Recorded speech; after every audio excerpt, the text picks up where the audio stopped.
Дараагийн мэдээ хүргэе.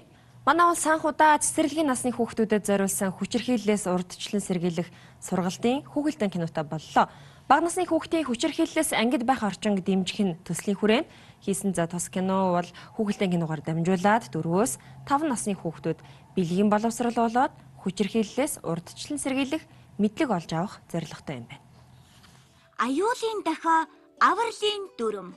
Миний бие, миний эрдэнэ учиртай тоглоом, ухаантай шийдвэр, аюулын дохио, авралын дүрм нэртэй 3 ангид хүүхэлдэйн кино нь эрэгтэй эмэгтэй хүүхдийн биеийн онцлог, тэдгээр нь ямар үүрэгтэй, танихгүй хүн хүрч болох уу үгүй юу зэрэг асуултанд хариулсан олон агуулгыг багтаажээ. Мөн хүчирхийллээс урьдчилан сэргийлэх мэдлэг олгох хүүхэлдэйн кино нь бага насны хүүхдээр гол баатруудаа төлөөлүүлсэн нь хүүхэд хүлээж авахд төхөн болжээ.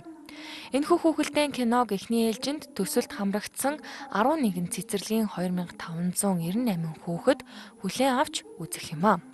Өмнө нь сургуулийн өмнөх насны боловсрол олгох хөтөлбөрт хүчирхийллээс урьдчилан сэргийлэх агуулга байгаагүй учраас энэ удаагийн сургалтын хүүхэлдэйн киног ач холбогдолтой болохыг төсөлд хамрагдагч цэцэрлэгийн төлөөлөл онцолж байна.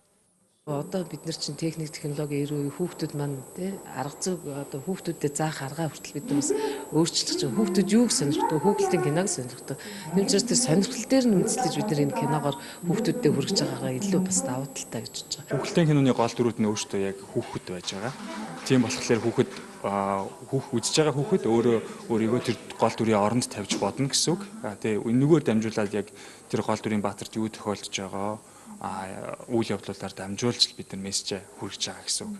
Бага насны хүүхдийн хүчирхийллээс ангид байх орчинг дэмжих төсөл нь боловсролын яам болон Монголын эмэгтэйчүүдийн сан төрийн бус байгууллагын дэмжлэгтэйгээр 2017-оос 2020 оны хооронд хэрэгжих юм а. Тус төсөлд зөвхөн цэцэрлэгийн хүүхдүүдээс гадна 11 цэцэрлэгийн 220 багш 3637 эцэг их асран хамгаалагчдыг хамруулж байгаагаараа онцлогтой. 4-5 насны хүүхдүүдийн хэдийгээр бид энэ асуудлыг ярихад бага гэж бодож байгаа олооч эднэр маань бол өсөд том болно, өсвөр насн дээр орно, цаашдаа аав ээж болно.